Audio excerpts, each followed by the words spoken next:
Hi అండి, welcome to RRS food vlogs. Gravy preparation కోసం టమాటాలు, ఆనియన్స్, కొంచెం కొబ్బరి ఉంటే కొబ్బరి కూడా వేసుకోవచ్చు. నేను కొబ్బరి తీయగా ఉండిద్దని చెప్పి వేయట్లేదు. ఈ రెండు వేసుకొని మిక్సీ బట్టి, ఫైన్గా కాకపోయినా కొంచెం మిక్సీ బట్టి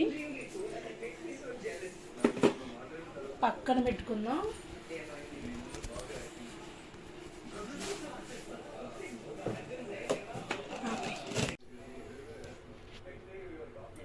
చూసారా, ఇలా ఫైన్గా పేస్ట్ లాగేటట్టు చూసుకోవాలి. తర్వాత స్టవ్ మీద గిన్నె పెట్టి దాంట్లో ఆయిల్ వేసుకొని, ఆయిల్ వేడెక్కిన తర్వాత కొంచెం పచ్చిమిర్చి, కొంచెం ఆనియన్స్ వేసి ఫ్రై చేసుకుందాం.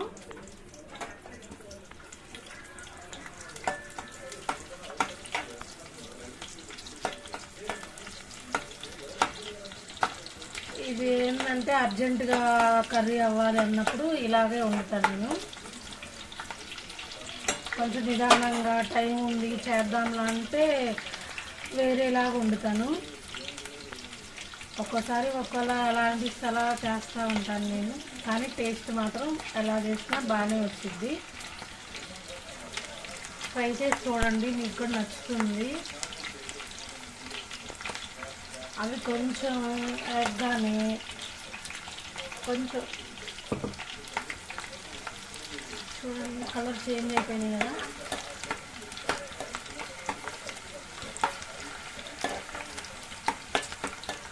సింపుల్గా అయిపోయింది అన్నమాట. మనకి గ్రేవీ కూడా బాగా సరిపడే అంతా వచ్చింది.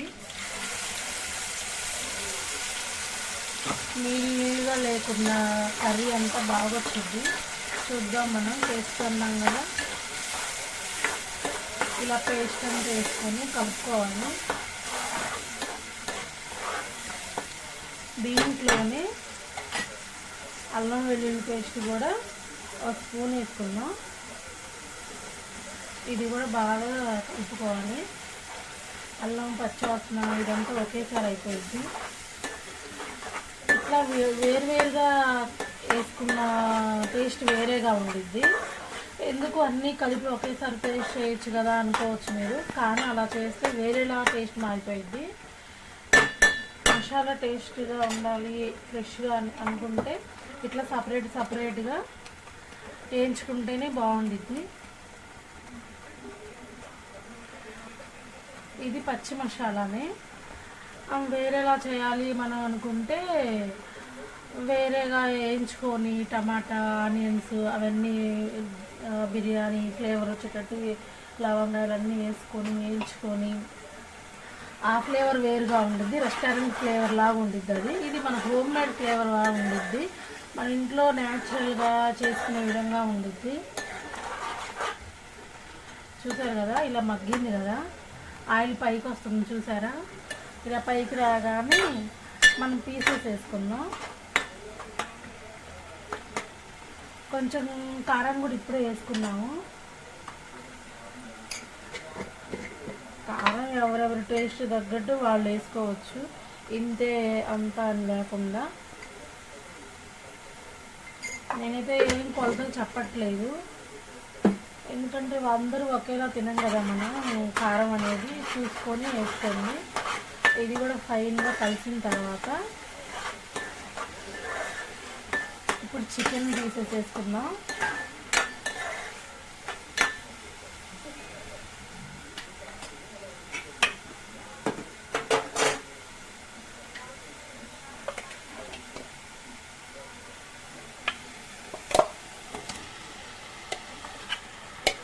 అన్నీ వేసుకొని మొత్తం కలుపుకుందాం ఒకసారి. అయితే ఈ కర్రీ అంతా సిమ్లోనే మెయింటైన్ చేయాలి. సిమ్లోనే బాగా ఉడికిస్తే ఒక హాఫ్ అన్ అవర్ దాకా పట్టిద్ది కర్రీ. కొంచెం లేట్ అయినా కూడా ముక్కకి బాగా మసాలా పట్టిద్ది. టేస్ట్గా కూడా ఉండిద్ది, ముక్క బాగా సమానంగా ఉడికిద్ది, పచ్చివాసన ఉండదు. ఓన్లీ సిమ్లోనే పెట్టి ఉడకనివ్వాలి దీన్ని.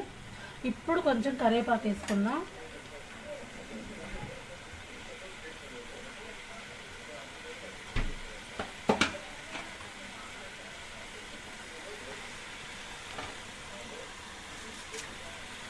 కరివేపాకు వేసుకుంటే ఫ్లేవర్ ఇంకా యాడ్ అయ్యిద్ది.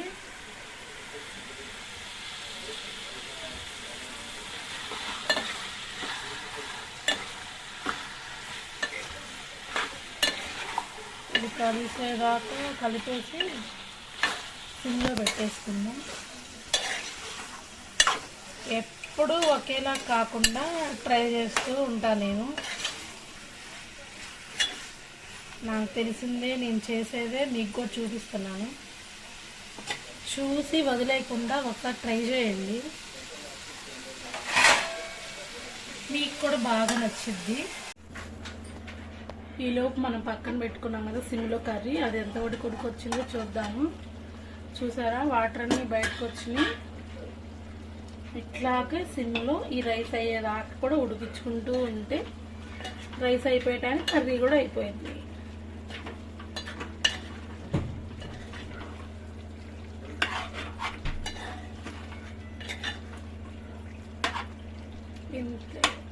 ఇది ఉడుకుతూ ఉండిద్ది.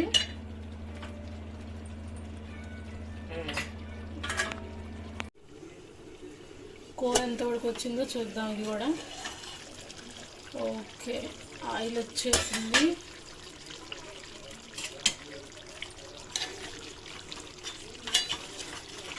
కొంచెం కారం వేద్దాం అనుకుంటున్నా.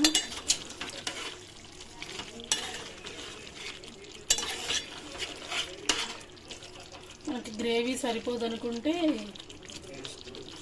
ఇంకొంచెం గ్రేవీ వేసిన మిక్సీ గిన్నెలోని వాటర్ వేసి కొంచెం వేద్దాం.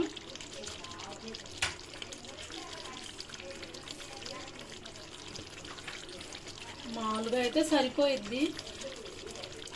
కొంచెం గ్రేవీ తింటారు అనుకుంటే ఇంకొంచెం వాటర్ వేసుకొని దాంట్లోని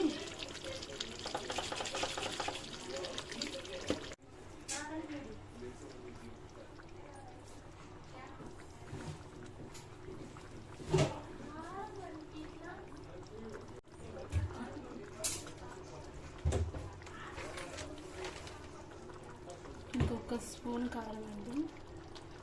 ఇందాకల కారం కొంచెం స్పైసీగా ఉండిద్ది, అందుకే కొంచెమే వేసాను. ఇదైతే అస్సలు స్పైసీ ఉండదు. ఇది కొంచెం వేసుకుంటే థిక్నెస్ వచ్చిద్ది, టేస్ట్ కూడా వచ్చిద్ది.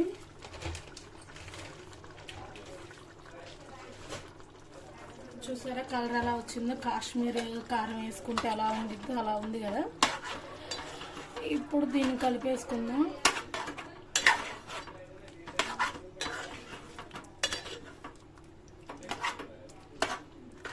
చూసారా అంత థిక్ అయిపోయిందా. మళ్ళీ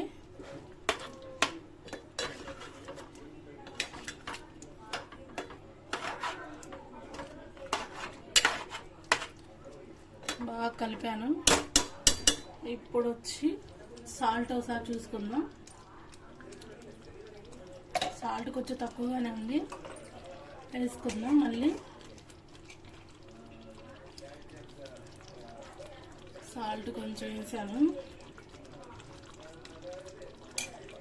కొంచెం అల్లం పేస్ట్ వేసుకుందాం. కొంచెం అల్లం ఫ్లేవర్ ఫ్రెష్గా తెలియడం కోసం జస్ట్ కొంచెం వేస్తున్నా. వేసాం కదా. ఇదే టైంలో ధనియాల పొడి కూడా వేద్దాం.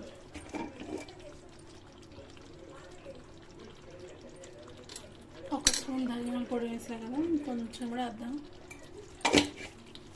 ఇప్పుడు మొత్తం కలిపేద్దాం. మళ్ళీ ఈ అల్లం పేస్ట్ వేసాం కదా, మళ్ళీ మనం కొంచెం ఉడికిస్తే ఆ పచ్చి వాసన పోయి మళ్ళీ ఫ్రెష్గా ఫ్లేవర్ మళ్ళీ రెడీ అయిపోయింది. చూసారా రెస్టారెంట్ లాగా అలా థిక్గా ఉందో చూడండి, గ్రేవీ ఎంత థిక్ అయిపోయిందో. కొంచెం మగ్గనిద్దాం. తర్వాత కొరియాండర్ వేసి దింపేద్దాం.